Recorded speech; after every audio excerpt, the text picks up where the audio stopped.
क्या आप जानते हैं कि किसी कोर्ट को अगर आपका केस सुनने का जुरिस्डिक्शन नहीं है तो उससे आने वाला जो डिसीजन है वो इनवैलिड भी हो सकता है? यस। तो आज इस वीडियो में हम बात करने वाले हैं जुरिस्डिक्शन ऑफ इंडियन कोर्ट्स। तो आइए आगे देखते हैं।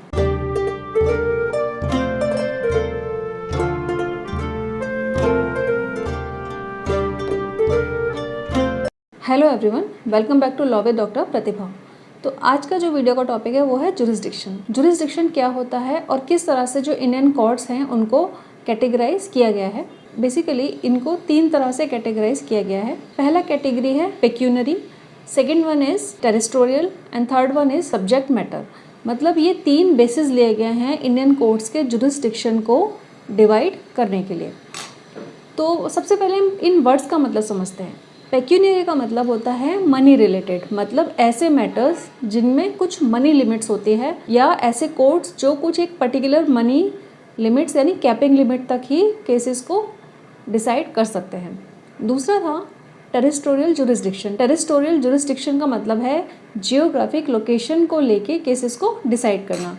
तीसरा होता है सब्जेक्ट मैटर, मतलब केस के फैक्ट्स एंड सर्कमस्टेंसेस क्या हैं उसको लेकर भी जुरिस्डिक्शन डिसाइड किया जाता है। तो इस वीडियो में आगे बढ़ने से पहले सबसे पहले हमें समझना होगा सेक्शन 9 ऑफ सीपीसी। सीपीसी मतलब सिविल प्रोसीजर कोड 1908। तो इसका जो सेक्शन 9 है वो ये कहता है कि जो सिविल कोर्ट्स होते हैं वो सभी सिविल मैटर्स को ट्राई कर सकते हैं, मतलब डिसाइड कर सकते हैं, अनलेस उनको लॉ ने प्रोहिबिट ना किया हो।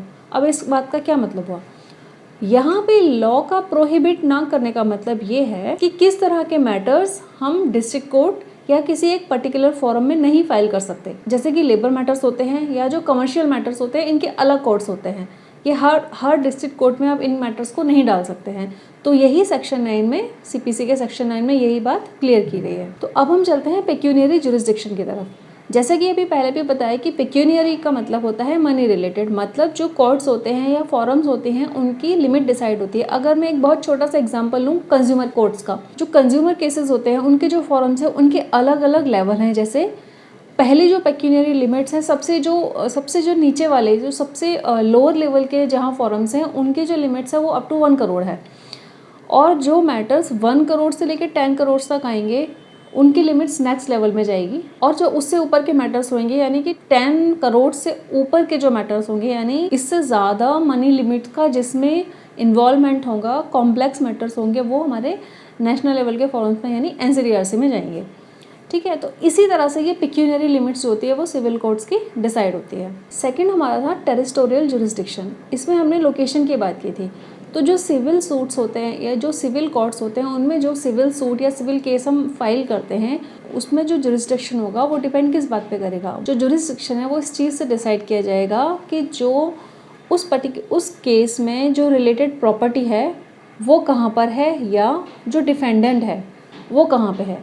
हाँ, यहाँ पे एक छोटा सा ट्विस्ट ये है कि जो सिविल मैटर्स होते हैं वो हमेशा डिफेंडेंट की लोकेशन से जुरिस्डिक्शन डिसाइड होता है। जो प्लेंटिफ होता है यानी जो एग्रीव्ड पर्सन है उसकी लोकेशन से कभी भी जुरिस्डिक्शन यहाँ डिसाइड नहीं होता है। यहाँ केसेस में कॉज ऑफ एक्शन देखा जाता है, प्रॉपर्टी की लोकेशन देखी जाती है या जो डिफेंडेंट है वो कहाँ रहता है, ये बातें डिसाइड करती हैं जुरिस्डिक्शन। टेरिस्टोरियल जुरिस्डिक्शन का जो नेक्स्ट स्टेप है, मतलब जो इसका फर्दर बाइफर्केशन है, वो सेक्शन 16 से सेक्शन 20 में डिफाइन किया गया है। थर्ड एंड लास्ट है हमारा सब्जेक्ट मैटर जुरिस्डिक्शन।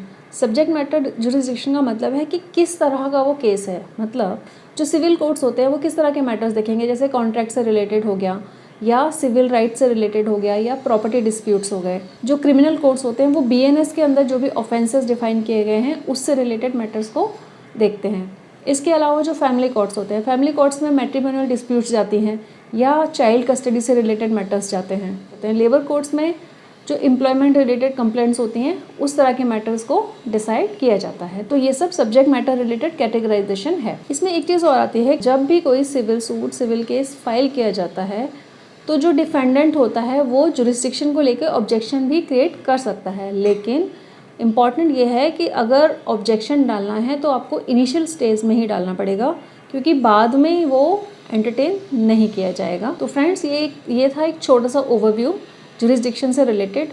अगर इससे रिलेटेड कोई कमेंट या क्वेरी है तो please reach out to me in the comment section. Also अगर आपको ये वीडियो अच्छा लगा, इससे आपको थोड़ी वैल्यू मिली, तो please like the video and share this information and also subscribe my channel to get the notifications for all the upcoming legal content. तो मिलती हूँ आपसे नेक्स्ट वीडियो में। Thank you.